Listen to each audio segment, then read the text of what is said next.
So in this video, we're going to go over more about Bayesian networks. We'll briefly review what we talked about in class, since it's been a while since we had one of these videos. And then we will talk about inference algorithms for Bayesian networks. So the plan, like I said, is we're going to briefly review probability. Then we're going to talk about how to do inference in kind of a naive brute force way, which will actually reveal a smarter inference algorithm called variable elimination. So let's get to the review. So with probability, there's a lot of very interesting math that comes from a fairly intuitive set of identities. And so it's good to just review these and kind of have them in our back pocket ready whenever we need to think about any sort of tricky probabilistic calculations. So first of all, I want to just point out some notation. So as much as possible, we're going to try to write random variables in capital letters with capital letter variables. And this is just a convention that tries to separate random variables from their settings, their values.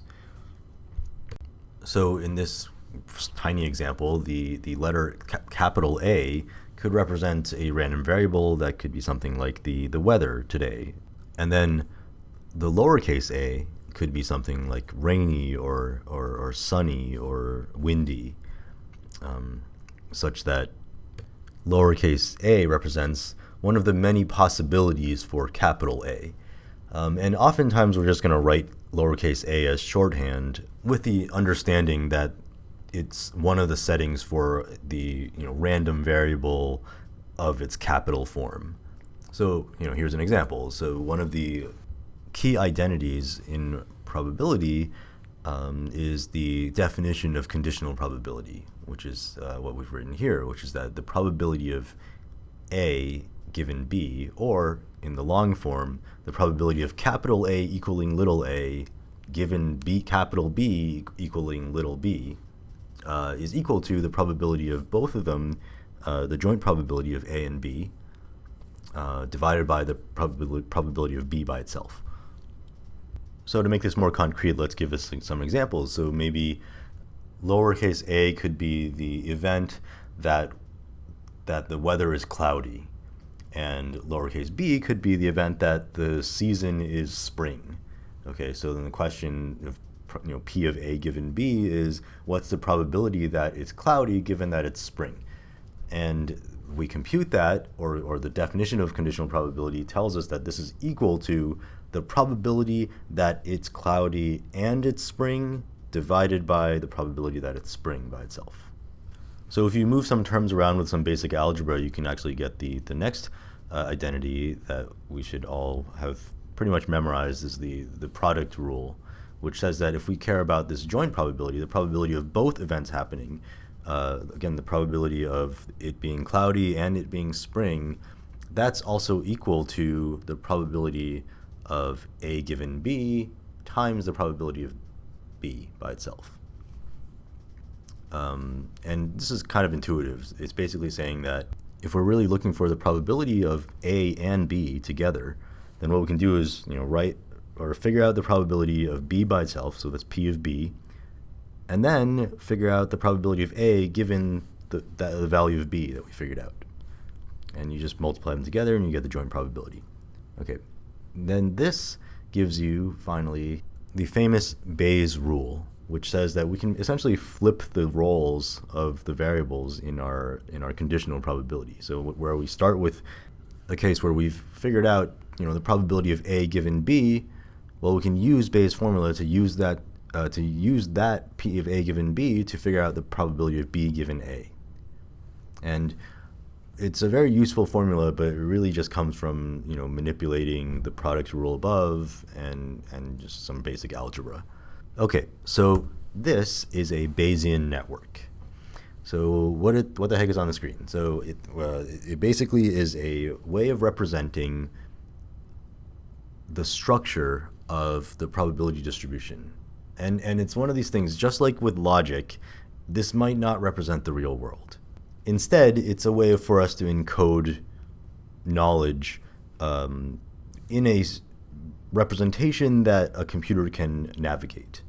So what is the knowledge we're trying to represent here? So on the screen, all I've shown is the structure of the Bayesian network. I haven't talked about the actual probability tables that go into it, and we'll deal with those a little bit later. But for now, let's just think about what does the structure tell us. So each of these nodes, or these things in these ovals on the screen, represents a variable. In fact, it's a random variable that can take on a true or false value in these examples. So we can, it's either true or false that we're going to win the lottery today, it's either true or false that it's going to rain today, and it's either true or false that the ground is wet today. So what we're trying to express with this Bayesian network is this probability, this joint probability distribution. The probability of winning the lottery and it being rainy and the ground being wet all together. And what the structure of the Bayesian network tells us is that we can actually write this joint probability like I've written above, which is that we have the probability of winning the lottery times the probability of it raining times the probability of the ground being wet given whether it rained. So there's a couple things here. The first is that, intuitively, and as encoded in the Bayesian network, winning the lottery has nothing to do with the weather, presumably. At least that would make sense. So the idea is that, right, this win lottery node in the Bayesian network has no connection to the rain and the wet ground variables. So win lottery just sort of lives on its own, and that's also reflected in the math, in the mathematical representation, right? The equation on the left, you see, probability of L is just by itself. It doesn't interact with anybody. It doesn't depend on anything. And if you want to compute the joint probability of all the variables, you just multiply the rest of the stuff, which we'll talk about, by the probability of L. So the second thing is where things get a little bit more interesting. So that's where, the rain in the graphics, right, in the picture, rain has this arrow coming out of it that points to the wet ground variable. And what this tells us is that the probability of wet ground, of the ground being wet, depends on rain. It depends on the rain. And again, this is more or less based on reality, right? Which is the idea that the ground is going to get wet if it is raining, and if it's not raining, then the ground is probably not going to be wet, but there could be other reasons why it gets wet, and we'll get to that in a second. So here we, in the equation, you have the same, or you have exactly that written out in probability notation. You have that the probability of rain sort of just lives on its own, but once you know whether it rains, you know a lot about what the probability of the ground being wet is. Okay, and we can additionally add more variables to the Bayesian network to make it slightly more realistic, or at least tell a more interesting story. So maybe we're wondering what the probability is that we'll slip when we're walking on the pavement. Okay, and this extra added node has the interpretation that the joint probability of all four variables now looks like this. So now we have the joint probability of winning the lottery, of whether it's going to rain, of whether the ground is wet, and whether we're going to slip. Okay, and that's the probability of the lottery times the probability of it raining times the probability of the ground being wet given that it rains, and times the probability of us slipping given that the ground is wet. And you'll notice that I didn't write this. I didn't write that it's the probability of us slipping given that the ground is wet and that it's raining. Even though intuitively, right, there's connections here, right? We know that we know that, right, the rain's going to cause the ground to be wet, and so because it rained, that might cause us to slip. But the key is that there's this chain, there's this effect, right? Or there's a chain of cause and effect, right? So the rain causes the ground to be wet, and then it doesn't really matter why the ground was wet, because all that matters is because the ground is wet, it's slippery, and so we might slip on it. So we don't want to write it that way. Okay, and we can go a little bit further and look at examples where we say there's multiple precursors to one of the variables. In this case, the wet ground variable. So whether the ground is wet could depend on whether it rains, but also whether someone was washing their car. Right? Someone's washing their car, maybe the ground gets wet, and then going further down the Bayesian network, you can see that regardless of whether it was raining or whether someone was washing the car, if the ground is wet, we might slip on the ground. Okay, and we get then, again, this joint probability distribution. And I've removed the lottery example because that was sort of trivially disconnected, and hopefully that got the point across that if a node is not connected to the rest of the nodes, then it can be treated completely independently. Okay, so here all these nodes are dependent on each other in some way. So we have the joint probability of whether it's raining, and whether the ground is wet, and whether we slip, and whether someone's washing their car. Okay, so then we have the way that's written out, the way that the Bayesian network dictates the structure of the joint probability, breaks down into is that we have the probability of it raining, sort of independently of anything, the probability of there being a car wash, sort of independently of everything. There's sort of, I guess there's some unrealistic assumptions going on here, but that's okay. So we're saying that the probability of car wash just sort of lives on its own.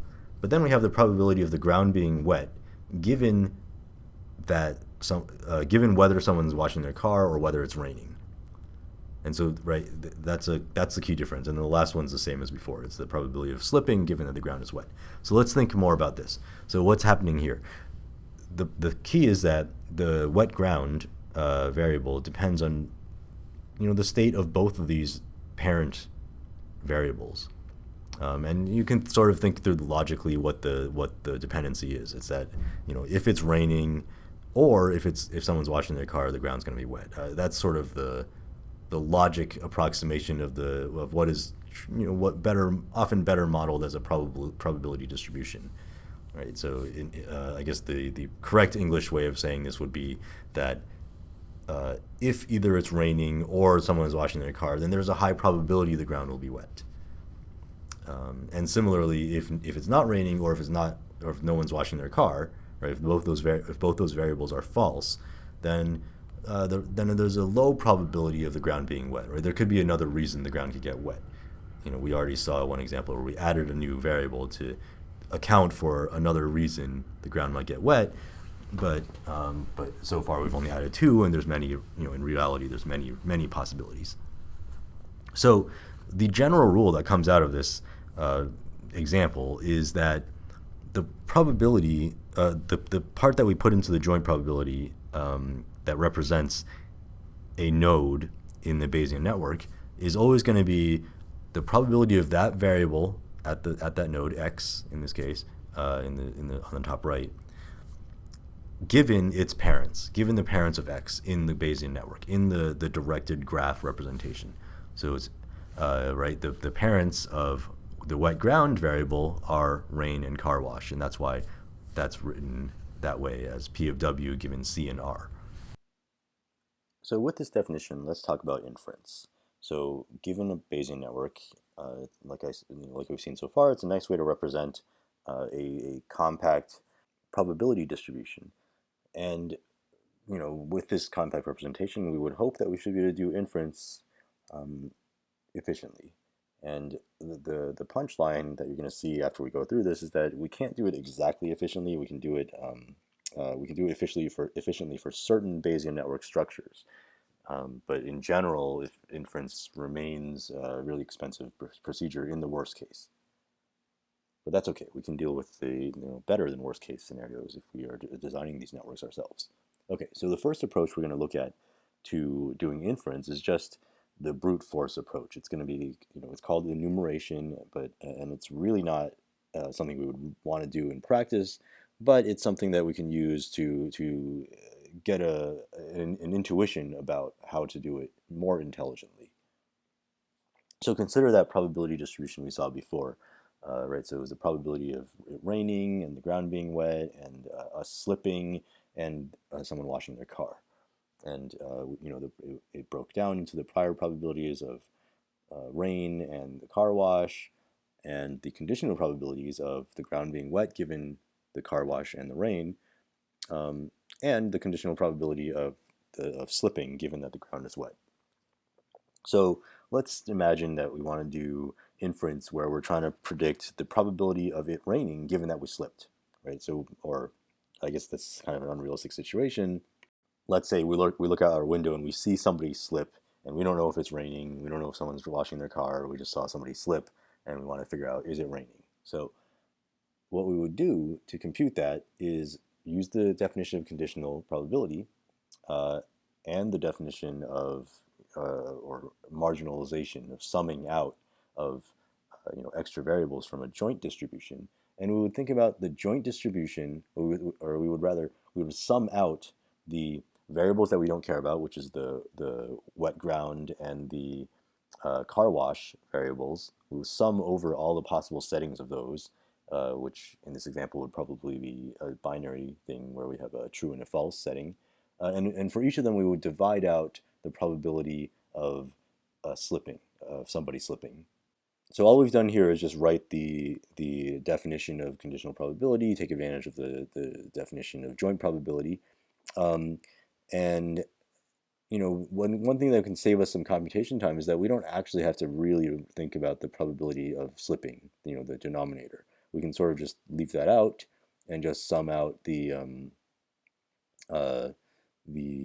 values of the joint probabilities, which I've written here. And I'm using this symbol to, the symbol is the proportional to symbol. It basically means that we're going to have to compute this for rain and not rain, or rain equals true and rain equals false, and then we just normalize the two, and that would be basically a shortcut to getting that denominator. And in some settings, it might make sense to actually compute the denominator, P of S, but in this case, since we're talking about a binary or Boolean variable, it's probably easier to do this normalization technique. So let's talk about just, let's try to compute this the summation.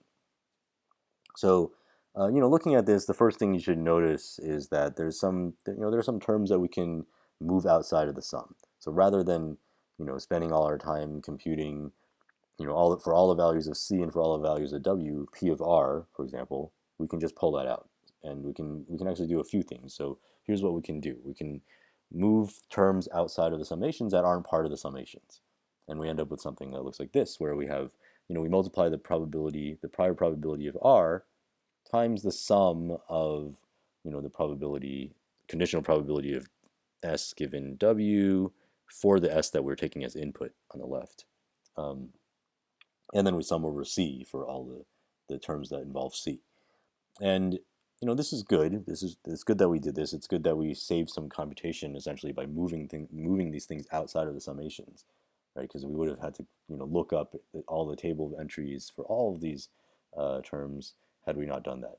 But instead, we only, we look up the table entry for P of R once, and then we, compute the rest. But the bad news is that through this technique, for n free variables that we're trying to sum over, we're always going to have to sum, O of 2 to the n or k to the n if there's k possible settings for each variable. And this is unavoidable with enumeration, so it's kind of too bad because we have these nested summations, right? We have the summation over W, and inside that we have the summation over C. So in this example, it's not too bad, right? We have just two variables we have to sum over, and so we're paying 2 to the 2. But in general, once we have lots of variables, we're not really doing much to exploit the structure of the Bayesian network. Right now, we're just sort of doing something that's not much less expensive than, the full summation up top. So let's examine these nested summations. You can actually draw these out as a computation tree, and we can see that what I've drawn here. This is something that the textbook does also with a different example. At the top we have P of R, and then it's multiplied by the sum of P of S and not W and P of S and W times other sums over C's. So you can sort of see all the terms right? All the terms that you have to consider if you were to, compute these summations the way that they're written out are on the board, are on the screen. And you'll notice that right in the middle of the, right in the middle of the screen, there's a redundant, a few redundant nodes. So the prior probability over C and not C, they occur in both sides of the tree, right, on the left and on the right. And that's happening because as we evaluate these nested summations, naively, we're going to look up P of C twice, and we're going to look up P of not C twice. So that's one small example of where we can save some computation. But in general, the trick to doing this more efficiently and taking advantage of the structure better is to do something where we sort of pre-compute some of these summations and some of these products, and then just store them in tables, store them so that we don't have to look them up again. And if we ever need to look them up again for another part of the summation, it's just a lookup. It's not, you don't have to do a product anymore. You don't have to do another sum, another nested sum. So this is, there's a number of approaches to doing this, but the one that we'll talk about is something called variable elimination. And it's pretty much what it sounds like. Basically, you look at all the variables you need to sum over, and you eliminate one at a time. And let's look at how we go about doing that. So here's the full summation that we were talking about originally. And let's say we want to eliminate the variable C. Let's say we want to think about, we don't want to have to do, we want to do the sum over C, and we want to store that value, and then we don't want to have to think about doing the sum over C again. So how would we do that?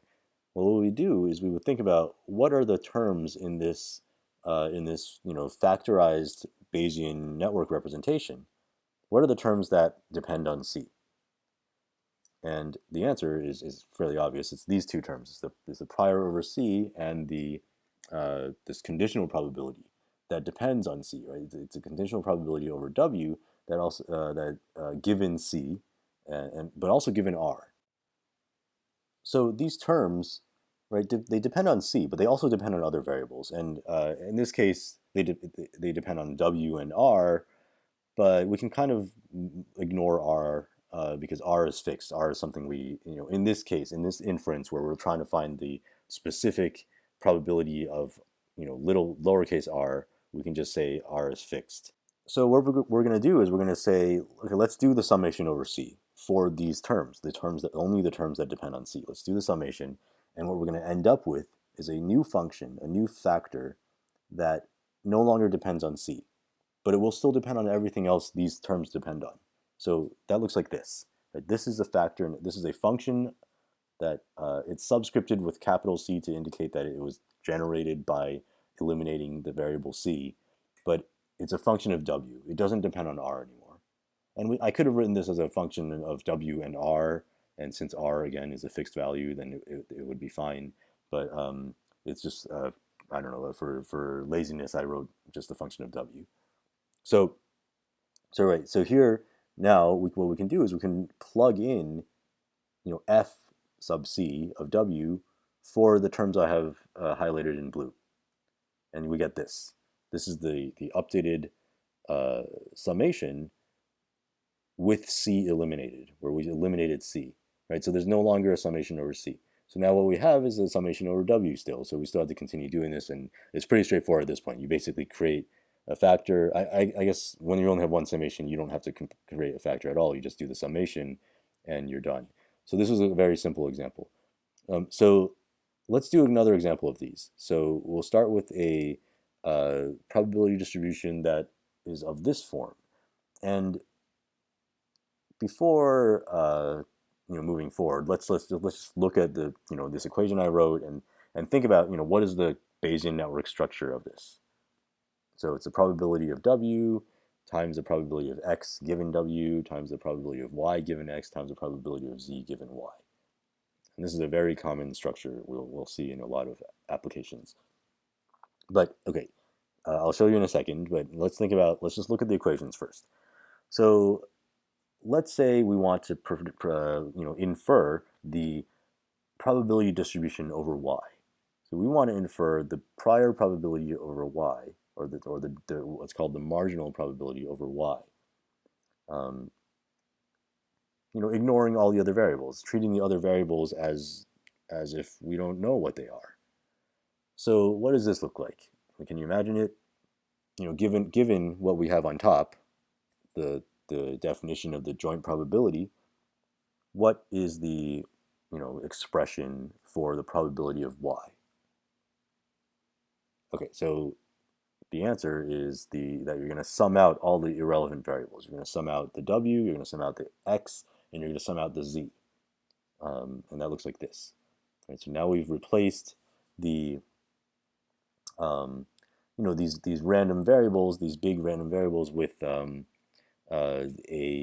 small setting of the random variables. So we're going to sum over all the possible settings for w, or rather all the possible settings for capital W, which we're denoting with lowercase w. We're going to sum over all the possible settings of x. We're going to sum over all the possible settings of z. And I'm leaving y in capital form because what this is going to come out to be is it's going to come out to be a table. Right? When we do the summation, we get a table. We get a representation of the distribution over settings of y. So it's a little bit abstract because it's not, most math that we do often is with scalars, but in this case it's going to be with a vector. Sometimes we'll end up with matrices or tensors, depending on how many variables we are working with in our distribution, or sometimes it's even more abstract thing. If it's say if it's a continuous variable, then it becomes more abstract. A distribution is some weird function that we have to think about. But in this case, it's a simple thing. It's just let's just say for the sake of simplicity, it's a Boolean variable, so it's just two numbers, right? It's a table of two numbers. So let's think about how we do variable elimination in this case. Let's eliminate the variable w. So what are the terms that depend on w? And when we pull them out, we get something that looks like this. So now the process for doing this is you basically say, what are the terms that depend on w? And then what are the other terms that these factors depend on? So in this case, right, p of w doesn't depend on anything else, but p of x given w depends on x. So we end up with a factor that is a function of x and is no longer a function of w, right? I'm writing f sub w just to indicate that it came from w, but it's not really, we don't actually have to care where it came from. We just say, okay, x, w is now gone, and now it's just a function of x. So we can plug that right into the original summation above, and we get this. We get that now there's just three pieces to it, and now we can go ahead and eliminate x. Let's go eliminate x. So x, what are the terms that depend on x? Well, there's f sub w of x, the thing we just added, and p of y given x. So when we sum that out, we get that p of y is now just this summation over z. And one of the interesting things that can happen here is that sometimes variable elimination doesn't get you a factor that's important. And so so here you see that, right, if we continue doing variable elimination, we try to eliminate z from here, we're going to sum over p of z given y over all values of z, which is going to be 1, right, because that's a probability distribution over z, and we're just summing out all the possible states of z. So that has nothing to do with, that doesn't affect the value anymore. So when we go back and plug it in, it actually goes away. And we can actually now visualize this. If we go back, the question I asked at the beginning of the slide was, what does this thing look like as a Bayesian network? It looks like this. It's a chain. It's a Markov chain. Something that we're going to see a lot of examples of. This is one of the more common usages of Bayesian networks, is to use it in a chain where you can think of these as a time series. You can think of it, w as a snapshot that occurs before x, which is another time, a step in time, and then y is a step in time after that, and then z is a step after that. And you can think of these dependencies as transition probabilities, just like with Markov decision processes, but there's no decision. Right? It would be like if you have an MDP with no actions. So the key is that this weird thing that happened where z didn't have any effect on the p of y. It happened because z is a child of y, is not an ancestor of y. And z wasn't observed. If z gets observed, that can affect our p of y. But if it's unobserved, then it doesn't really have any effect. So there are some general rules that you can pull out of this. Okay, so you can say actually that every variable that is not an ancestor of a query variable or evidence variable is irrelevant to the query. Now we did evidence variables in the first example, but not in the last example. So that's when that's when you know the value of one of these variables, right? And so in this case, that z was not right. It wasn't an ancestor of the query variable, which was y, and it wasn't an evidence variable or an ancestor of an evidence variable. So it's irrelevant to the query. So just to summarize, variable elimination works like this. You iterate this process. You start, each iteration you choose a variable to eliminate. You sum the terms that are relevant to the variable, and you generate a new factor. You plug that new factor into the original summation, replacing these terms, these original terms. And you just repeat this until no more variables need to be eliminated.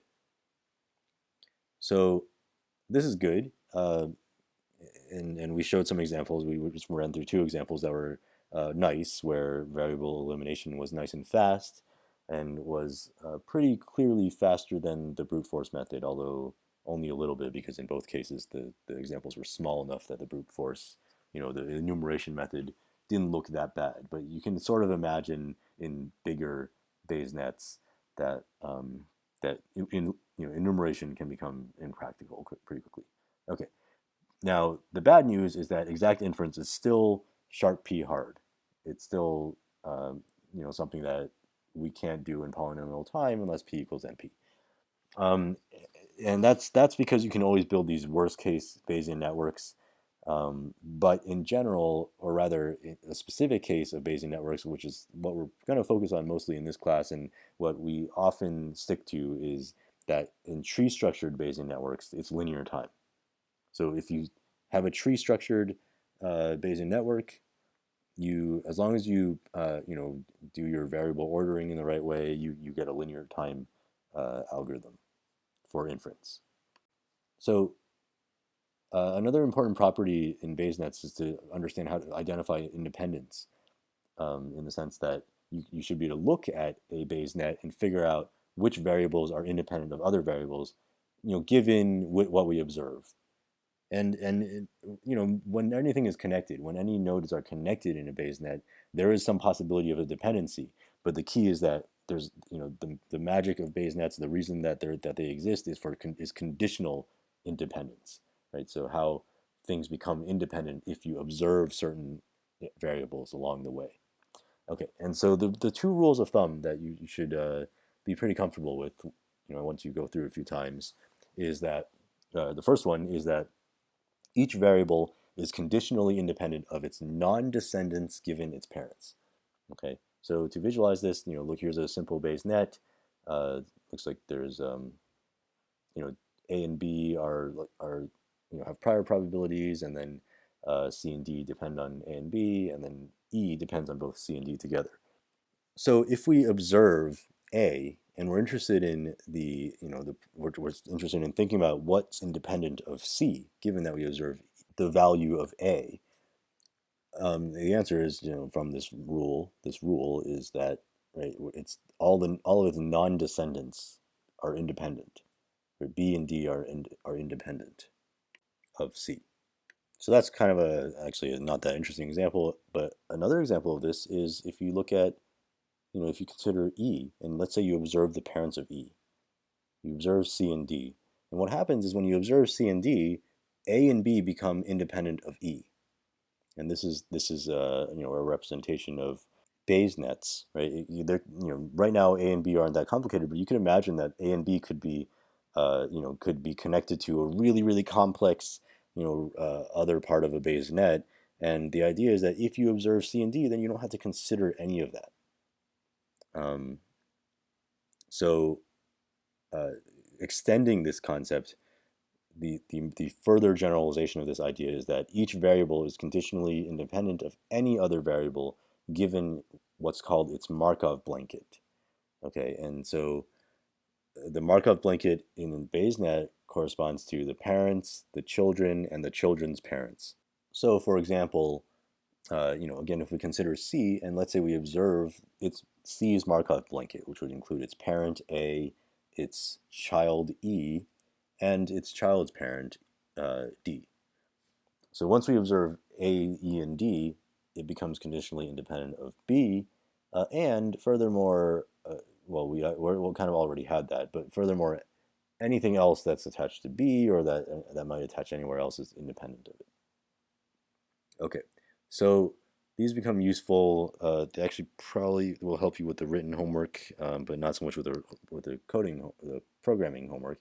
So let's actually talk about the programming for a bit. So in the programming homework, you're given a pretty simple BayesNet setup, and it's a kind of it's a classical hidden Markov model BayesNet, which is something we're going to look at closer in class. As a way of representing a time series. And basically, what happens is that we're given two types of probability distributions. We're given, this is as part of the homework exercise. You get the APIs to call these probability distributions.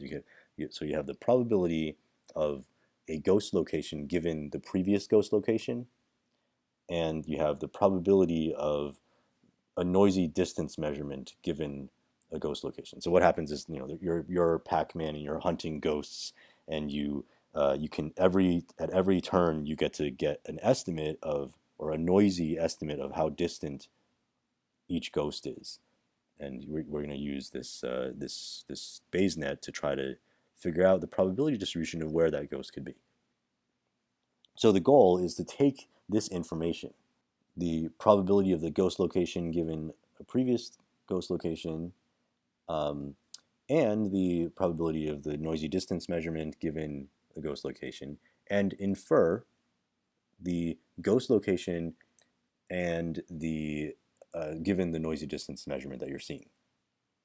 So, right, at each turn, you're going to want to compute a probability distribution over all of ghost locations. So there's going to be some probability for pretty much every single possible state, but hopefully it'll be high probability around close to where the ghost actually is. And in order to compute this, you're going to need the probability of the ghost location given all previous evidence. So this is actually going to strongly relate to variable elimination, because basically what you're going to do is, you're always going to have an estimate for the probability of the current ghost location. That's what you're maintaining, right? This is the recursion. But then in the next step, using that estimate, you're going to want to compute the new updated probability distribution over ghost locations given the previous one. And the wrong way to do this would be to go back and look at the full set of unknowns, which includes all of the ghost locations from the beginning of the game to the current time, and compute a huge summation over all those possible states, because that would be huge, right? In Pacman, it's an n by n grid, so it would be n squared by the number of time steps. That sort of summation for each ghost would be too big. So instead, what you do is you compute this factor, or this probability distribution over the ghost locations for the previous time step, and then that is all the information you need. In the same way that variable elimination could remove how you need to think about the nested summations to compute the next time step. Okay, so, and we can talk about this in class and go over your ideas about how to implement this. So for the reading, just have a look at chapter 13. That goes over some of the basics of probability that I went over in class and at the very beginning of this video. And then chapter 14 through 14.2 talk about exact inference and properties of Bayesian networks, and also 14.4 through 14.4.3. That's a little fine-grained, but there's some sections of that chapter that get a little bit too detailed, but they're the kind of things that are good for you to reference if you ever need to implement one of these things. But for this class, I wouldn't want you to get bogged down in some of these details. So okay, so I'll see you in the class on Monday.